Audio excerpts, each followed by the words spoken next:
Good afternoon, ladies and gentlemen, and welcome to the BEEKS Financial Cloud Group PLC results for the year ended 30th of June.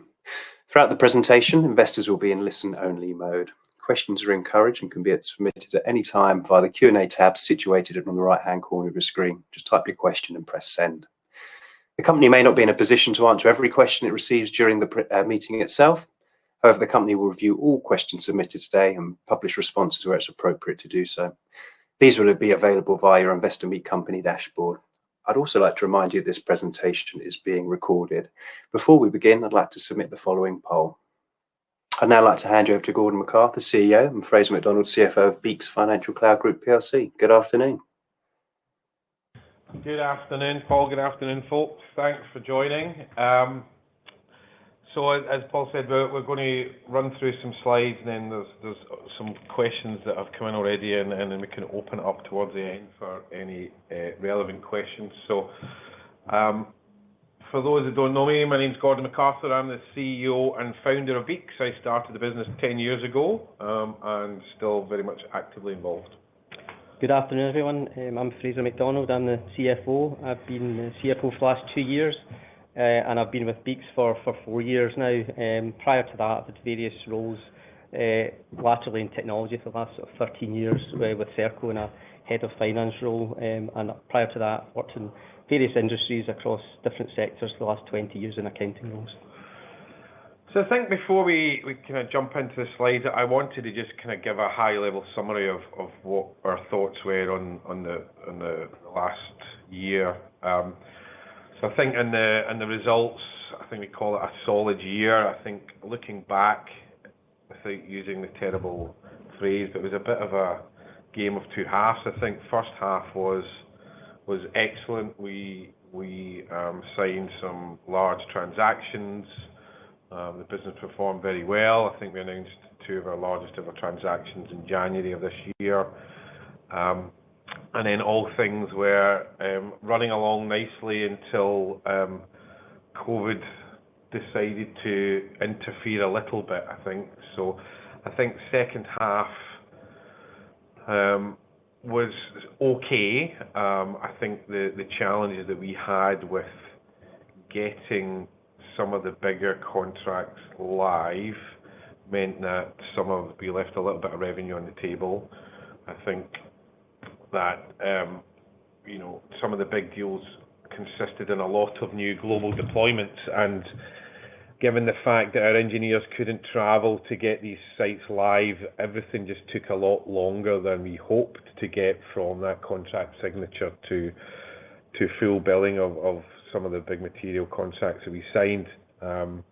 Thankfully, that has now all been finished, and the big contracts in January are pretty much 100% billing, and actually the open banking one, they signed a contract extension small contract extension towards the end of the year.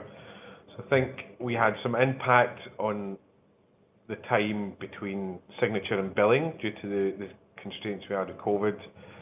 We also saw a period of about 8 to 10 weeks where, at the height of the volatility, people were not, the stock markets were collapsing and then, shooting back up again. There was a lot of people that just had to take their eyes off of new projects. All change got stopped because people were ensuring that their systems were coping as best they could with the unprecedented levels of volatility that the market saw.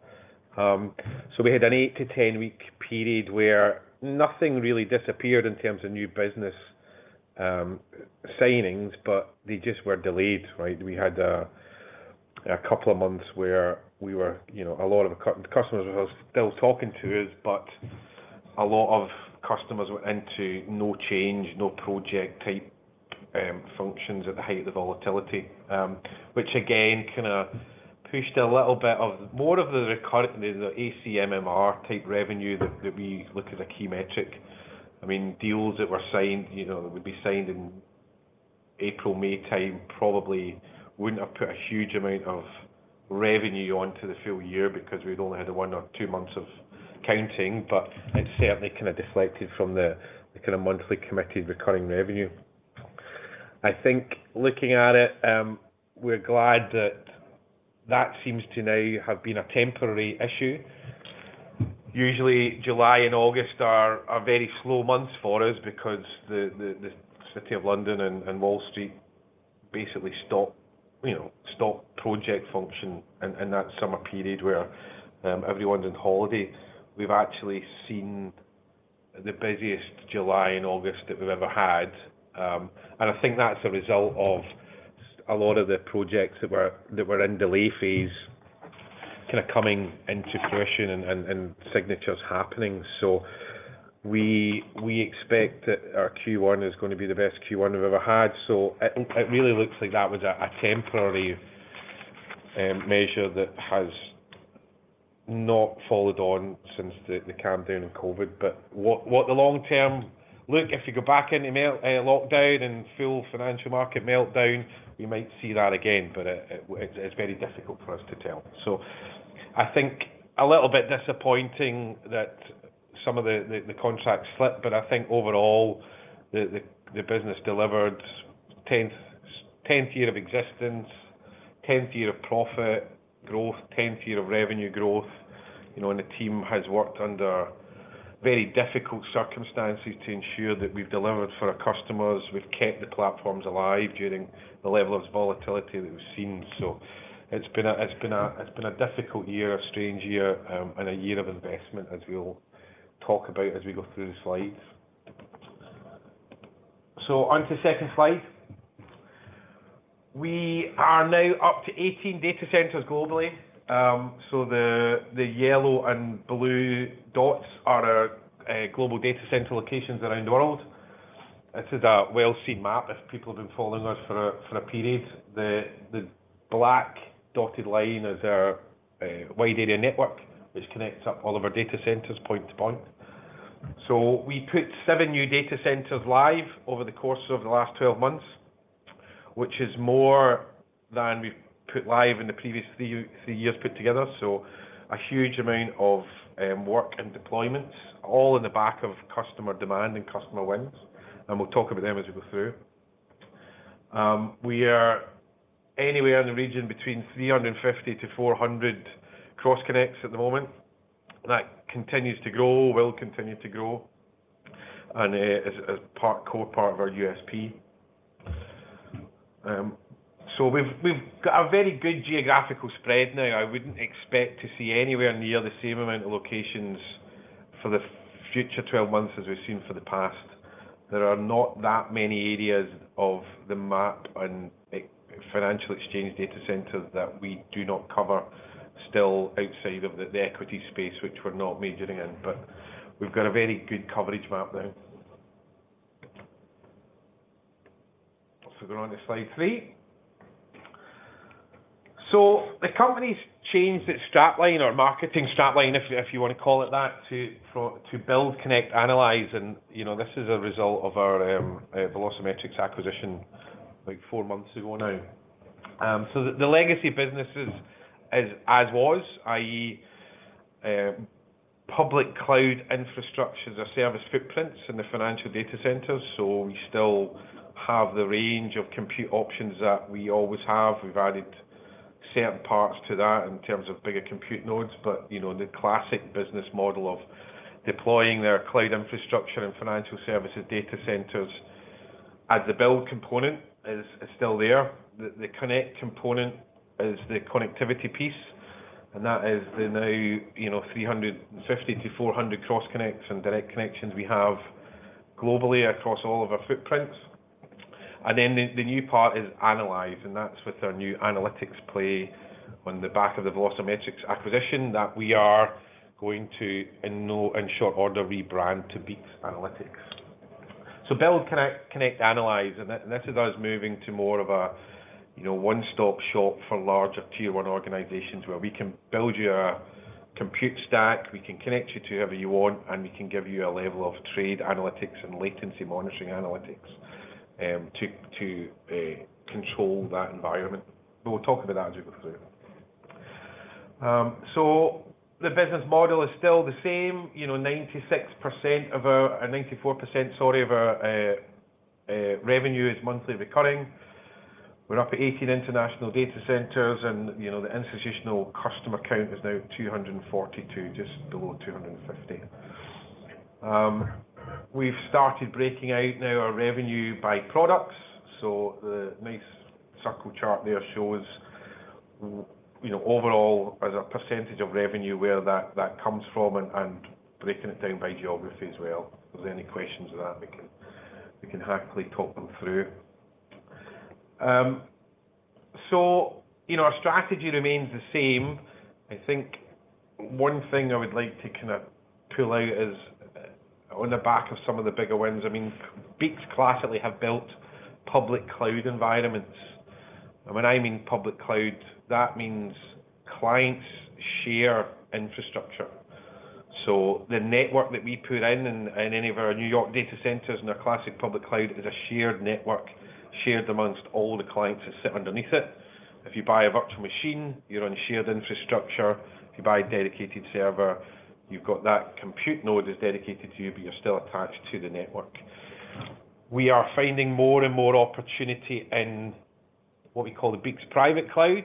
So if you look at the two big announcements from January, both of the deals were building out private clouds for clients. IPC, who we can now reference and talk about, and we've got in the slides later, and the open banking client that we're still not allowed to put in the public domain. The main difference between public and private cloud is a private cloud still uses that BEEKS technology stack that we have always used, we've got years of experience in, that we're known for, but we build out that infrastructure solely and exclusively for the use of a single tenant client. So if you look at the IPC deployment, that is a global private cloud deployment for IPC across 9 data centers around the world, and there is no shared resources within that implementation.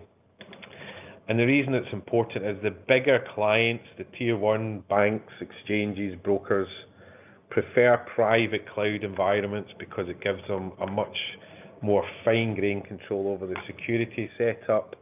They can guarantee performance, and it satisfies the risk and compliance departments much more. So again, we'll talk a little bit more about private cloud as we go through some of the slides, because we see that as a more growing opportunity for us over the next 12 to 24 months. So I'm not major on this slide. If people on the call have been following us for some time, this just really looks at our performance since IPO. So I think we had nearly 70% revenue growth over the few years that we've been on market. Our monthly recurring revenue that we use as our probably most important KPI is up 62%, and our EBITDA is up 44% over the couple of periods that we've been on market. And then finally, we talk about our organic tier 1 customer wins and the amount of acquisitions we make there as well. So as I say, if people have been following us for a period, the numbers won't be a surprise. So slide 5. It's been a big year of investment for us, and we actually call it a kind of year of people.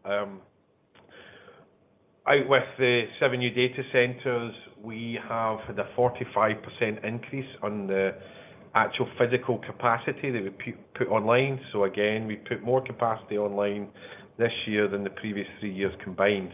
Some of it is already utilised with some of the deals that we've signed. Some of it is sitting waiting for both the pipeline that we've got and hopefully some of the contract extensions that we're expecting. The company headcount has almost doubled over the last 12 months. Part of that is the acquisition of Velocimetrics, who came with 10 or 11 people. But we've invested quite heavily in headcount to scale up to meet the demands of some of our larger clients. We've invested in product management functions. So previously, I don't think you would say we built a classic product, but we've got some big product releases that we're looking at over the next 12 months. So we've been building out that product management function. Information security, we hired a CISO, head of information security, and he's building a security team. Again, hugely important in our area. And we announced a few weeks ago that we had obtained ISO 27001 accreditation after a year of effort and investment to do that. Those of you who are not familiar with the certification, that is a certification on IT security, process, methodology and implementation.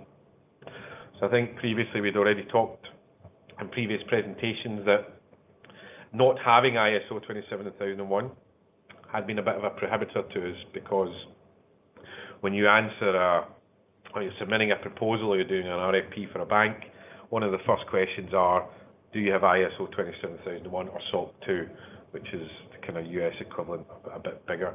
And we had always had to say no, and it opened up 400 security questions that you had to go through, and it was just a big negative mark against it. So Graham, who's led that from our side with input from Paul and the rest of the team, we're glad that after 12 months of investment, we have the 27001 certification that is live for 2 years, and then you get audited every year after that.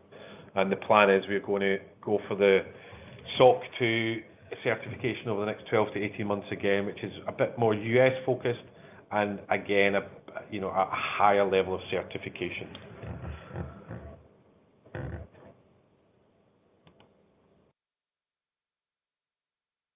So into slide 6. So finally, we're allowed to call out some of the wins that we, the kind of tier 1 as we classify them wins, and we'll go through a couple of these. So Admiral Insurance, one of the biggest insurance companies in UK and Europe, we have had their system live for quite some time now.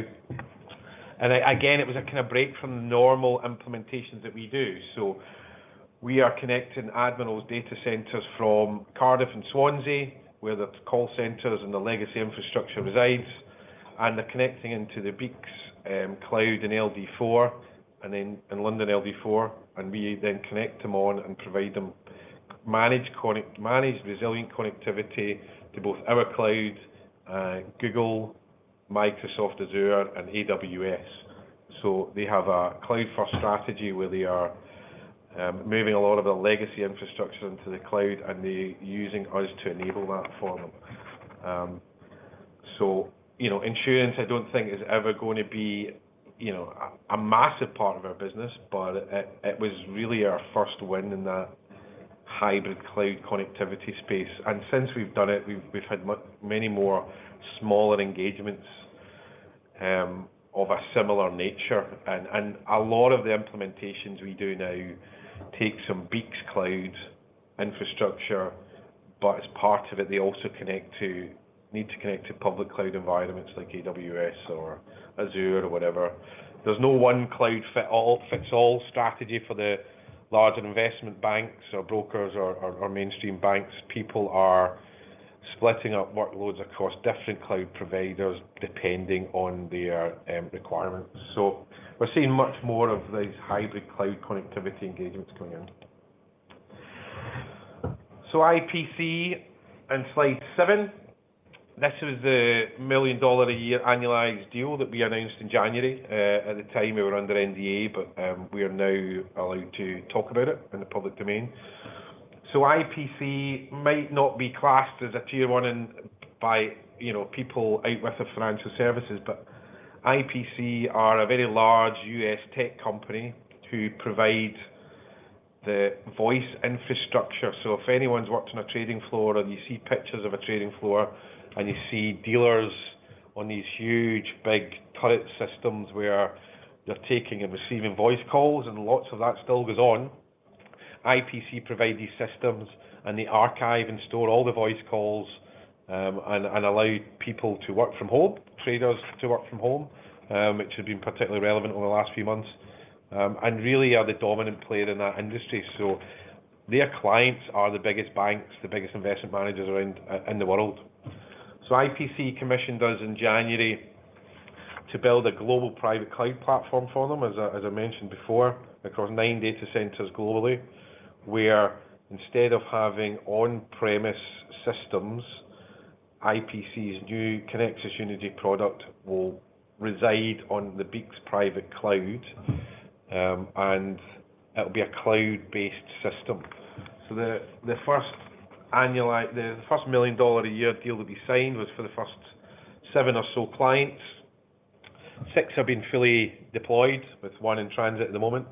But we hope that and believe that there's many more clients to come over. IPC have a couple of hundred customers in their old on-premise solution. Not all of them will move over to the private cloud that we provide. Some will use internal resources. But we really hope that that $1 million a year contract becomes much more significant in the short to medium term. And the relationship is very strong. IPC we're looking to make some joint announcements, not RNS, price sensitive stuff, but more announcements on the partnership between BEEKS and IPC over the next few weeks and few months, where they're very happy with what we've done, and we are moving that relationship up a notch. So we hope to announce something around that in the short to medium term. Slide 8. Unfortunately, we can't use the bank's name, but we wanted to use this as an example and just to pull out what Velocimetrics does, right? So Velocimetrics is a software product. That will change, but it really has 2 different areas to it. So it's been the domain of the very biggest financial institutions, exchanges and banks. It's expensive stuff, and what it does is, for this particular UK bank, one of the biggest UK banks, they use it to capture all of their equities trading information across the 3 main equities trading hubs globally. What that means is every trade that goes through the equities desk is stored in fine-grained detail in an archive and a packet capture system, so that if the bank gets a query on a trade from a regulator, from a client, they say, I want to pull this particular trade from 3 weeks ago, Velocimetrics stores to a packet level detail what has happened from that entire trade flow. So they can explain if there's an issue with the trade, whether it be the bank side, customer side, technology side, or if there's not, they can prove there's not. So hugely important to satisfy MiFID demands, risk and compliance demands, etc., etc. The second part of it is it provides real-time analytics on the transaction system. So it's constantly sitting monitoring the speed of trade flows through the entire bank's system, and will flag up if there's latency increases beyond certain parameters, if executions are starting to slow down, if a particular, for an FX customer, if a particular FX crosses stop ticking. So it gives real-time analytics to the bank's IT professionals to show that there's a problem in their environment somewhere, and it will pinpoint where that problem is. So hugely powerful stuff, hugely expensive stuff, and has been classically sold as a software product that's bundled on very big servers and delivered to the bank for them to house in their own data center space, in their own environment. And I think we've not made any secret of this, so that, none of this is price sensitive, or we wouldn't be talking about it. But one of the reasons for us buying them was to put their software offering on top of our infrastructure offering to come up with a SaaS-based product. So why is it important? So it will bring the price point down significantly, so we can use it to access some of the smaller institutions that maybe couldn't have afforded the multi-million pounds that this would cost to put in 10 locations around the world. And it gives quicker time to market, so quicker time to value. So one of the problems banks have is how slow they are to move. So even after they buy this stuff, it can sometimes take 6, 9, 12 months to get it implemented, to get them seeing value from it.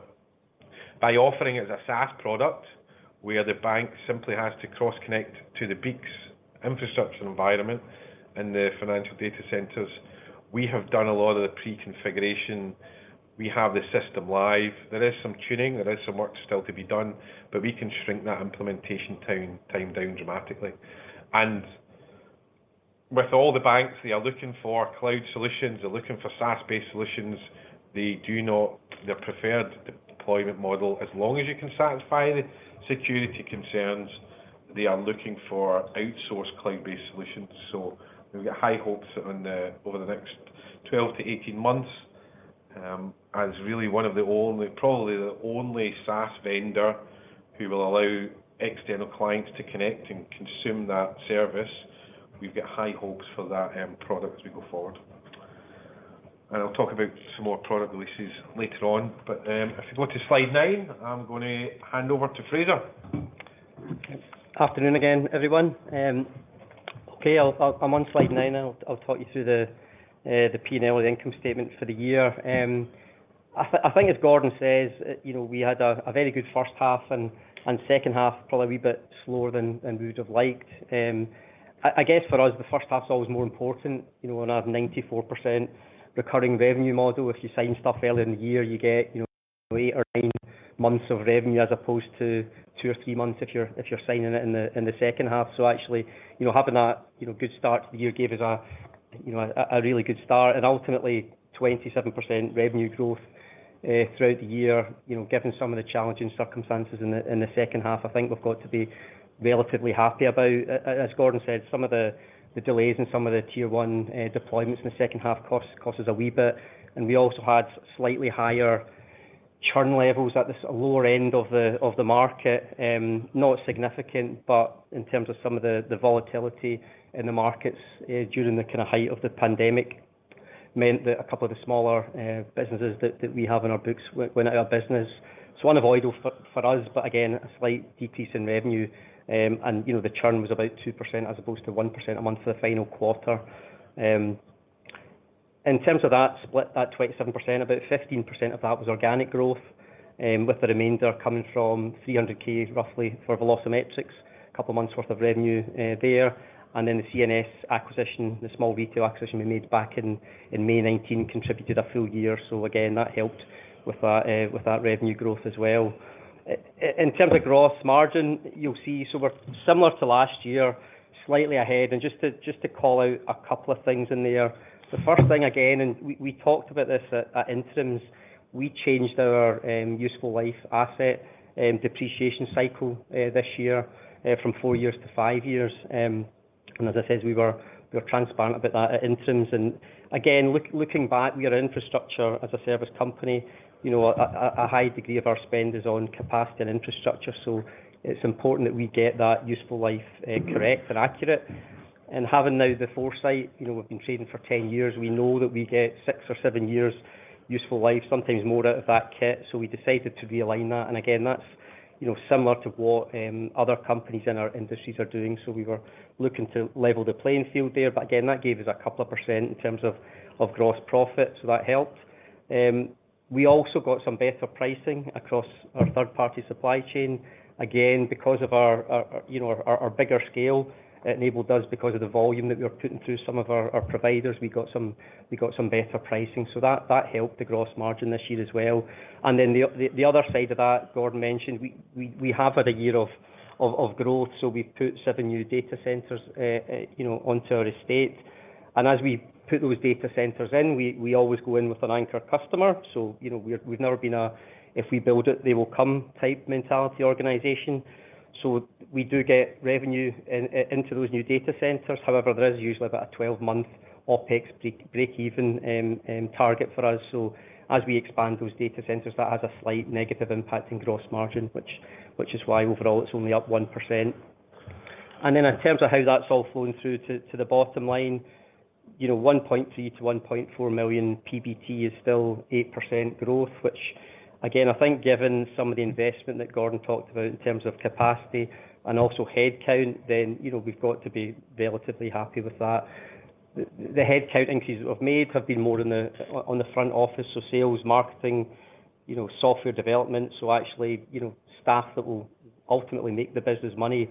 In terms of our network operations staff, so our engineers, we've actually only gone from, I think, 11 to 12. So in terms of that automation strategy, we've not had to have a huge increase in spend in the back office support function, which again is, is pleasing. And I think overall, if you look at our operating margins, you can see we're sort of operating profit at the mid to high teens percentage is really where we should be at. We really should be at. Okay. And then again, next slide, Gordon mentioned we have put more capacity on the ground than we have for the last few years combined. And again, that's a result of a few things, customer growth, and we always do go into those new territories with an anchor customer. But we've put, if you look at overall capacity, we've gone from under 30 racks to over 50. So there has been quite a big increase throughout the year. I think the other key thing to draw out in that is there is quite a bit of unused capacity across that estate. So the yellow box, as you see, is capacity that we still have to fill up. And what that means is actually, in terms of the additional OPEX requirements for that capacity, it is low. So there is, in terms of potential additional gross margin across our current footprint. And again, just coming on to cash. So as you'd expect with a recurring revenue model, our operating cash flows are healthy and have grown. If you look at the overall net cash from operating activities, is about 23% up on last year. If you exclude, there's an IFRS 16 adjustment through there. So again, healthy growing operating cash flows. If you look at that, what we've done with that, we have pretty much reinvested that all back into the business. And as the custodian of the cash in the business, I do always have to keep reminding myself that us spending money on kit and capacity is a good thing, because it shows we are growing. In terms of this year, it's been an unusually high amount of spend. I think there's a few things. The tier one customer that Gordon talked about, which is $1 million annualized, has a higher degree of capex investment. Similar model as we have, and it's normally round about £5,000 to £6,000 of capex spend for £1,000 of recurring revenue. But because of the scale of that tier one, it obviously has an additional upfront spend. So again, it's higher spend, but it's a good model, and it's still a 5 to 6 month payback. And then I think a couple of other things to call out: the new geographies as well. When we go into a new geography, it requires a capex investment. In terms of the start of COVID, we had some slight concerns over supply chain, where we thought there may be an unavailability of this space. So we spent an extra couple $100,000 there just to be prudent. So ultimately, we have generated more cash and we have reinvested that in the business. And as we look forward, I think in terms of that operating cash flow, again, we would expect that to continue to grow, along with our customer growth.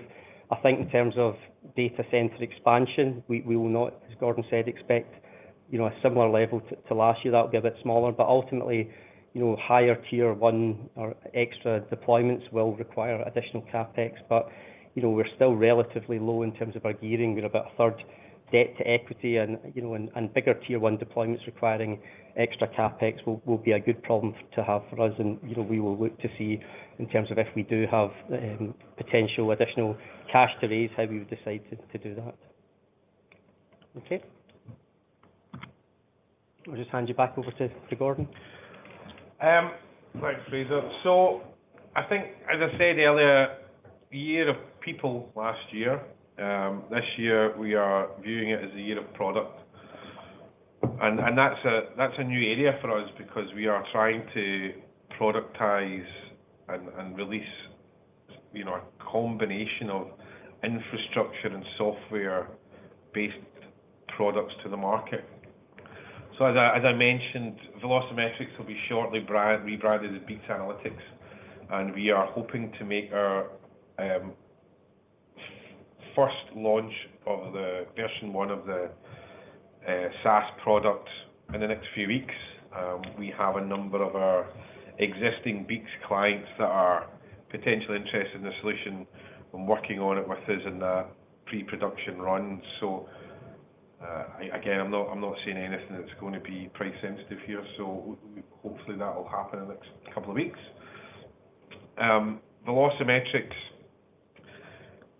we have a V10 release, so version 10 of the product.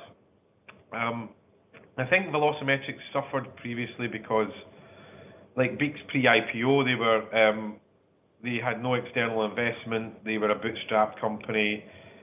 We went into it with our eyes open, knowing that there was some things that we needed to fix in the product. It needed a level of investment. And we've been doing that for the last 3 or 4 months. We've built the development team, more importantly, we built the testing team and the product team. So we think around January time, the version 9 is the current version of the product, V10, for that end-to-end, where we still sell the software on the big box that goes into a bank's data center. There's still demand for that, always will be. That'll be our first product release in, under the BEEKS ownership, probably the turn of the year. Then the last 2, network automation and standalone BEEKS private cloud, I'm going to bundle into one. So I think this is probably our most significant opportunity at the moment. So I kind of talked through what the difference between public and private cloud was previously.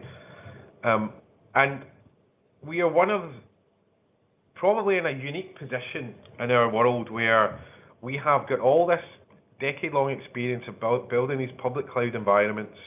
We've now got an analytics offering that we can bundle in. So we have the component parts of an end-to-end private cloud solution, right? And we are trying to productize that. So if you look at the IPC deal, the open banking deal, and there's been a number of smaller ones since then, we are building bespoke private clouds at the moment, right? Where a customer will come in with their individual demands, and we are kind of putting component parts together, the compute, the network, firewalling, the analytics. What we're doing over the next 6 to 9 months is putting that all into a product, right? Where we will pre-install into racks in the Glasgow data center all of the infrastructure from compute nodes all the way up to the network, all pre-cabled, all in a data center rack that we can reel into a customer's data center, an exchange's data center, a customer's space. But the important thing that we're doing is building an orchestration layer, a software layer that allows that end-to-end management of all the components in the rack. So from the low latency switches down to the compute nodes, including the analytics in there as well. So a one-stop shop web portal based on our existing technology that a customer can manage themselves. And this is the key difference. So the absolute biggest of the big still have issues with MSPs or service providers having access to data. Not that they think, but it just causes compliance headaches. You know, a lot of these big guys have got 20, 30, 40 racks of infrastructure in data center.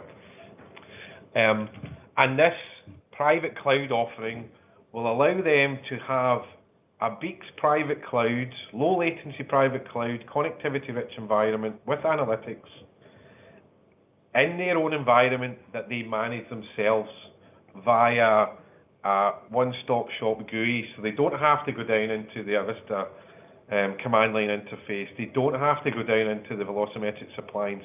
They manage it all themselves. So it means our network engineers are not doing the configuration, the management, the support. It's the domain of the customer. And we are going to pre-configure it all, send it to a customer's data center, they power it in, they plug it on, and it all comes alive and it's managed via the portal. It's going to be between £8,000 to £10,000 per month per rack, depending on what level of compute or analytics you need. And customers may want one rack, some of the bigger customers may want up to 20, 30, 40 racks. And the management interface will manage the entire resource stack across the private cloud that we build for them. But that's the key thing, right? They're effectively getting our tried and trusted technology in an environment controlled, owned, and managed by themselves. So that's a big piece of work. It's, we are 6-9 months away from the MVP, but it's using all the constituent parts that we've got, and we don't believe that any of our competitors are anywhere near being able to offer this as a competitive service. So there needs to be network automation in it, there needs to be analytics automation in it, there needs to be server deployment automation in it, and these constituent parts are all being knitted together by our ever-growing software development team and our product managers. So some big product releases. I mean, there's an investment there, but it's not as if we're building this stuff from scratch, right? We need to build some environments, test and dev environments, but we're not saying we're going to go and invest 5, 6, 7 million pounds in a product and hope it sells. We are more being a bit clever on how we knit it all together and make it more suitable for larger, more security conscious financial institutions. Okay. So last few slides, and then we can move on to Q&A. So I'll kind of go through these. So, VMX has given us another avenue of opportunity. It's given us another part to our portfolio, is allowing us to, put some really market differentiating products together over the next year. So, if you look at, and I think I spoke to a couple of our big institutional investors when the acquisition happened, at 1.6 upfront cash and shares, and then a total consideration of 4.3. It doesn't look like the biggest deal in the world, but strategically, it's actually really important for us.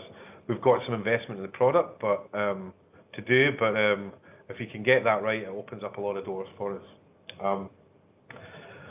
We go into the current financial year with a really fast start. I think COVID has put a temporary stop in decision making, but it's actually, if there's a winner to be called out of COVID, I think people understand that cloud technologies and cloud scalability is probably one of the big winners. I think a lot of the bigger institutions are looking at their cloud strategy and trying to fast forward how they move some of the business critical trading and non-trading applications into cloud providers. So, in general, I think it's, we're in a good market segment. Financial services continues to be relatively unaffected by COVID, and being in cloud computing within that segment is probably as good a place as we could hope. What a second lockdown or whatever brings, we don't, again, we don't really know, like anyone really knows what that means. But we started the year fast. We've got a great pipeline, bigger than we've ever had, and it's now down to us to execute on that opportunity in front of us. And that's it. So I'm not going to go through the appendixes. I think we've better go into the Q&A. Fantastic. Gordon Fraser, thank you very much indeed for updating investors there. Ladies and gentlemen, do please continue to submit your questions using the Q&A tab situated on the right-hand corner of your screen. Just while the company do take a few moments to review those investor questions submitted already, I'd like to remind you the recording of this presentation, along with a copy of the slides and the published Q&A, can be accessed via your investor dashboard in the Investor Meet Company platform. Before I hand back to Gordon and Fraser, I'd like to remind you that your feedback is important to the company. Immediately after the presentation has ended, you will be redirected for the opportunity to provide feedback in order that the company can better understand your views and expectations. Gordon, Fraser, perhaps before we look at some of the questions submitted during the live event, I wonder if we could go through a couple of the pre-submitted questions from investors, if that's okay. Sure. Great. I will start with the first one, if that's all right, and I'll just read out the few we have here, and we'll go from there. First question: how large is the opportunity, open brackets, from a revenue perspective, from tier 1 customers? How much of the revenues would come from tier 1 customers from the next 2 to 3 years? It's a good question, and we've been asked it a lot, but it's incredibly hard to quantify. I mean, we are aware of deals in our world that are of the, from one bank that are on the order of magnitude of 15 to 20 million pounds a year one bank. When you look at big multi-site deployments and market data and connectivity. So, it's massive. Can I give a figure on it? I can't. Financial services are incredibly, even the references that we have slowly taken a year to persuade clients allow us to talk to them. Financial services, by their very definition, do not want any publicity on any of this stuff. So, a single deal, maybe phase 2 of a deal, no one goes with a big bang. Here is an entire trading platform. It's more like the IPC type of scenario where we've been given 7 clients, important clients, but 7 clients nonetheless, out of 100. And then gradually, they will sign larger and larger commitments. And that's the way the bigger institutions work. You get given a kind of smaller piece of the pie, and day one as a new supplier, and as you deliver, you get the chance to land and expand. So, in terms of how much of the revenue would come from tier 1 customers, I think we're about 12% at the moment. I think more importantly, we are moving away from the month-to-month side of things, where 85-90% of our revenue is month-to-month. It causes us problems from a forecasting point of view. It just makes life more difficult. So we are moving to multi-year deals. So I have an ambition that we get to between 50 to 60% of our revenue is multi-year committed within the next couple of years. So, whether it's a tier 1 bank or it's a big liquidity provider, it's more important as a business that we've got longer line of sight on contractual commitments. So that's the way we're driving. Fantastic. Thank you very much indeed. Next one we've got here, who are you displacing and winning new clients, and who are you competing against? Perhaps can you give some examples of new wins? I know you've given some of those in the presentation. So it's mostly in-house IT systems. So, it's not like we are competing with other cloud vendors. A lot of this stuff is still sitting in client-owned data centers where they are all madly scrabbling around to get out of. So 80-90% is either a client getting into a new geography, or them moving a legacy application from a data center or an in-house solution out into the cloud. There's not a huge amount of vendors in our space, so it's not, you maybe go to RFP with a couple, and we're involved in some of that, but the majority of our new opportunity is this move to the cloud, where legacy IT systems, specifically in financial services, are still in their infancy of moving out of big customer-owned infrastructure into the cloud. Fantastic, thank you. And last one we've got pre-submitted. What are the key catalysts to increase revenue this year, and can you cross-sell to your existing clients? Again, I think some of these points you've covered, but if there's anything else to add, that'd be great. I think I've covered it. The IPC deal is a good example, right? That's we have an eye on new logo wins, which are hard fought and take a long time, and especially with the delays that we've seen over the pandemic. But we have significant land and expand opportunity in tier 1 customers. We won both legacy BEEKS clients, and Velocimetrics comes with their own set of customers where the software is really highly embedded, and they have real deep relationships, and there's significant cross-sell opportunity there. But land and expand and continue winning new logos is where we will drive revenue. That's great. Thank you very much. I know I haven't given you perhaps a great amount of time just to look at the Q&A that's come in the live meeting, but if you could just perhaps scan through that, and where possible to respond, if you could just read out the question, that would be fantastic. Thank you. Yeah. So the first question is why not consider a listing in the US, given the deep discount the shares are trading at on AIM? We've never really considered it, to be honest. I think the directors of the company, I'm sure every listed company thinks their shares are undervalued, but the flip side is some of the valuations in America seem to be a little bit bubbly at the moment. So from a pure logistics point of view, I mean, the UK listing, UK company, there's significant overhead from management time on managing that as a UK listing. To swap that into US would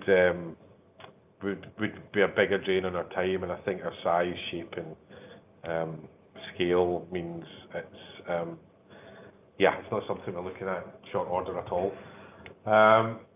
Fraser, do you want to talk about the capacity? Yes, I think the question, how quickly do you see filling the additional capacity? Again, it depends. So we have put quite a bit of capacity on the ground, but a couple of big additional tier 1 engagements, and that will start filling up quite quickly. So it's quite a difficult one to predict that.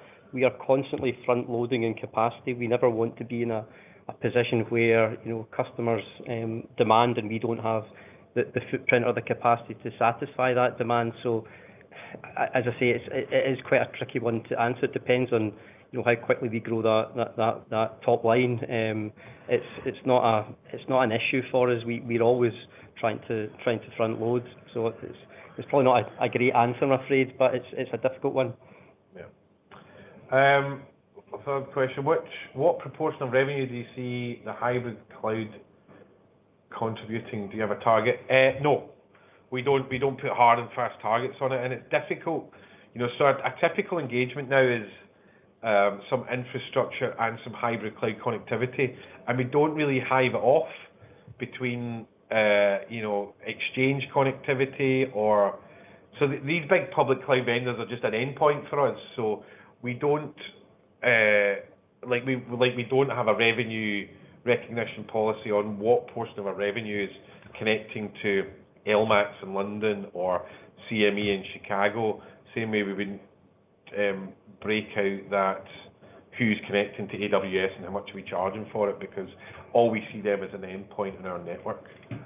So we don't do it, I'm afraid. And then next question: the BEEKS strategy has evolved with the Velocimetrics and hybrid cloud proposition. What next? So I think I covered that in the product roadmap. So SaaS version of Velocimetrics and private cloud product, the standalone BEEKS private cloud products are two big pieces of work that we are in the process of developing and releasing to the market. So hopefully that answers that. Ali, why the valuation high for a small company, and what do you intend to do to bring it down? I'm not sure as 53% stakeholder I'm going to do anything to bring the value of the organisation price down. I'm not really sure, but that's a great question, to be honest. Next question: your move to provide bespoke private cloud solutions for that. Very important. Who are our competitors in that area, and how long will it take them to catch up? So there really is only us and one other competitor out there that's got the infrastructure and analytics capability. I'm not really going to go into naming them, and I really don't really like giving our competitors any publicity. But this is not stuff you can just build quickly. I mean, the Velocimetrics product is a 10-year-old product. To build it from ground up, it would take a couple of years. Our orchestration platform, we've been working on it for 2.5 to 3 years. So plugging it all together is a significant piece of work, and never mind building the component parts. So it's difficult to say exactly how long it would take a competitor to do it. And like the public cloud environments we build, none of our old school classic competitors have really tried to do that themselves, right?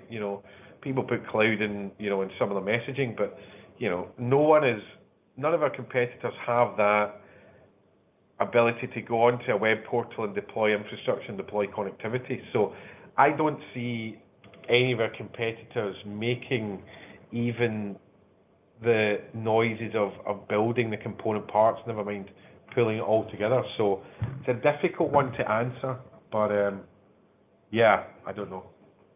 I'll maybe do the next one. So I think the question's around margins and operating profit percentage falling. And yeah, if you look at the P&L statement, 18, 19, 20, you can see there is a bit of a trend there. I think if I take 2018 first, one of the things is we were not fully on the LSE at that point, and there is a bit of a cost associated with being listed in terms of having to retain a nomad, having to pay legal fees, having to pay for to get your PLC accounts audited. So I think 2018 is probably a wee bit unrealistic. If you look at 19 to 20, yeah, absolutely, there is a reduction, which I think I mentioned earlier. Ultimately, we have invested quite a bit over the year, and if you add that to the fact that we had a bit of extra churn and a bit of delay in some of the second half of the year, that 3% PBT margin reduction, though, in terms of quantum, is about 250k. So it's not huge, and actually a bit more revenue, a bit less churn, then we would probably, similar to last year, we should be at the sort of high to mid-teen operating profit margins. If we're not, we need to be asking ourselves questions. Ultimately our pricing, we're not in a hugely price sensitive market. We live and die by our service provisions. So, if we start seeing some of that margin coming to a level that we're not comfortable with, then we would look at that. But again, in terms of how we're looking into the next year, with that level of investment this year not being as significant as it was last year, and with the increased revenue coming through in terms of that AC, MMR exit, and then getting that revenue delivered, we'd expect to see those margins coming back up again. All right, so last question from Ray. With the VMX acquisition, how are we ensuring that we do software development properly? I think that's a kind of summarizing the question. Good question, Ray. So a few things. We have been building our own software in BEEKS for a number of years. The self-service portal is a output from our software development team. Velocimetrics are a mature software organization. They've been building a software product for 10 years. My background, when I was at IBM, I spent 4 years advising customers as part of the IBM Rational Software and software development, tooling, process, and best practice. So it's an area that I am a little bit familiar with. This is not us just going into software from a cold start. We have had an in-house development team for a number of years. Not saying it's perfect. I don't think any software development process is. I think streamlining and improving that is a never-ending work item. But we've got some really good people in-house, and we're supplementing that with experienced engineers. And we ask everyone who comes in new with fresh eyes to have a look at our overall processes and procedures. And we're a fairly small and open organisation, so people can contribute, and we have an open forum and an open suggestion forum for how we build better software product. But it's not a new foray for us. Is SOC 2 investment aimed at satisfying a particular client? No. I think if you kind of look at the rankings and where these accreditations sit, so ISO 27001 is an absolute must-have. SOC 2 is a bit more stringent. It's a bit stricter. It's much more prevalent in the US. So ISO is a kind of UK, European type regulatory framework.